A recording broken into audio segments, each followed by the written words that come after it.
Dear viewers, السلام علیکم۔ ہماری آج کی ویڈیو ایک انتہائی اہم اور خطرناک وائرس کے بارے میں ہے جسے آپ سب کرونا وائرس کے نام سے جانتے ہیں، جو کہ چائنا کے ایک شہر ووہان سے سٹارٹ ہوا، جس کی آبادی اس وقت 1 کروڑ ہے، اور اب تک اس وائرس کی وجہ سے 200 سے زیادہ افراد وفات پا چکے ہیں اور 1000 سے زائد متاثر ہیں۔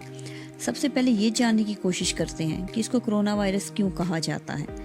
اس کو جب مائکروسکوپ سے دیکھنے کی کوشش کی گئی تو اس کی شکل ایک تاج کی طرح نظر آئی، اس کو کراؤن سے مشابہت کی وجہ سے کرونا وائرس کا نام دیا گیا۔ یہ virus south China Sea food market کا وزٹ کرنے والوں یا وہاں کے دکانداروں میں سب سے پہلے تشخیص ہوا، جہاں خرگوش، سانپ اور چمگادڑ اور دوسرے میملز مردہ اور زندہ حالت میں فروخت کیے جاتے ہیں، اور اب تک کی ابتدائی تحقیق کے مطابق یہ وائرس چمگادڑ یا سانپ سے انسان میں منتقل ہوا ہے اور چائنا سے نکل کر Taiwan, Thailand, Japan, Korea اور امریکہ تک پھیل چکا ہے۔ کیونکہ اس وائرس کا مریض ایک کیریئر ہے، وہ جہاں جاتا ہے اسے ساتھ لے کر جاتا ہے اور پھیلاتا ہے۔ اس کی مثال بالکل ایسے ہی ہے جیسے کسی چھوت کی بیماری کی۔ یہ مریض کی سانس، ہاتھ اور باڈی کے تھرو بھی پھیلتا ہے، اور مریض کو اس کی خبر ہی نہیں ہوتی کہ وہ جانے انجانے میں لوگوں کو اس جان لیوا بیماری میں مبتلا کر رہا ہے۔ اس بیماری کی اگر ابتدائی علامات کی بات کی جائے تو اس میں سب سے پہلے مریض کو سانس لینے میں دشواری ہوتی ہے، اسے فلو ہو سکتا ہے، فلو کے ساتھ شدید کھانسی، بخار اور نمونیا شامل ہیں۔ اس کا سب سے بڑا ایفیکٹ ہمارے پھیپھڑوں، جگر اور گردوں پر ہے۔ وہ اچانک سے کام کرنا بند کر دیتے ہیں اور نتیجتاً انسان مر جاتا ہے۔ بے شک زندگی اور موت اللہ پاک کی پاک ذات کے ہاتھ میں ہے، لیکن کچھ احتیاطی تدابیر انسان کو خود سے بھی لینی چاہیے تاکہ اس مہلک اور جان لیوا وائرس اور بیماری سے بچا جا سکے۔ یہاں ہم آپ کے ساتھ کچھ احتیاطی تدابیر شیئر کر رہے ہیں جو کہ اس بیماری سے بچاؤ میں آپ کی اور ہماری کچھ مدد کر سکتی ہیں۔ سب سے پہلے پبلک پلیسز پر غیر ضروری آنا جانا ختم کیجیے، کیونکہ ہجوم میں ہم نہیں جانتے کہ یہ وائرس کس کے اندر ہے۔ غیر ضروری فزیکل کانٹیکٹ جیسے ہاتھ ملانا اور گلے ملنا، اس سب سے بھی اوائڈ کرنے کی کوشش کریں۔ باہر نکلتے ہوئے احتیاطاً ماسک یوز کریں تاکہ آپ اس وائرس کو انہیل نہ کر سکیں۔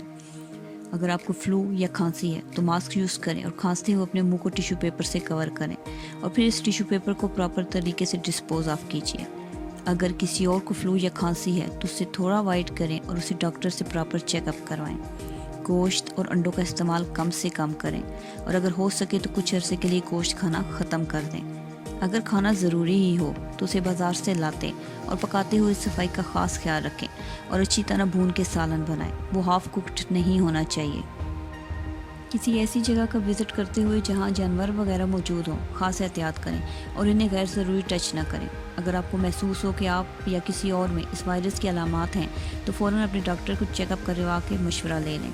ابھی تک اس وائرس کی کوئی ویکسین پوری دنیا میں کہیں اویلیبل نہیں ہے، صرف اور صرف احتیاطی تدابیر سے ہی اس سے بچا جا سکتا ہے۔ لیکن یہاں پہ یہ بات بھی خوش آئند ہے کہ جاپان نے اس کو ٹیسٹ کروانے کے لیے اور اس کی ڈائگنوز کے لیے کوئی سلوشن بنا لیا ہے، جو کہ انہوں نے پاکستان بھی بھیج دیا ہے۔ باقی کچھ احتیاطی تدابیر اور اللہ پاک کی رحمت کے صدقے ہی آپ اور ہم اس وائرس سے محفوظ رہ سکتے ہیں۔ سال 2 ہماری گورنمنٹ نے چائنا سے آنے اور جانے والے تمام پیسنجرز کی اسکریننگ کا حکم دے دیا ہے، اور گراؤنڈ پورٹ اور سی پورٹ مطلب زمینی، فضائی اور بحری راستے سے تمام آنے جانے والوں کا پراپر چیک اپ کیا جائے گا۔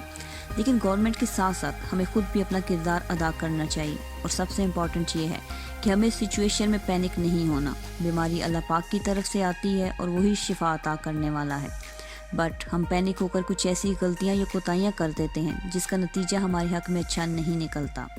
ویڈیو کے اینڈ میں یہ ضرور کہنا چاہوں گی کہ اپنے پاک پروردگار کا شکریہ ضرور ادا کیجیے کہ اس نے ہمیں ہمارے پیارے نبی حضرت محمد صلی اللہ علیہ وآلہ وسلم کی امت میں پیدا کیا اور حلال حرام کا فرق بتایا، اور ہمیں واضح کیا کہ کون سے جاندار ہمارے لیے حلال ہیں اور کون سے حرام۔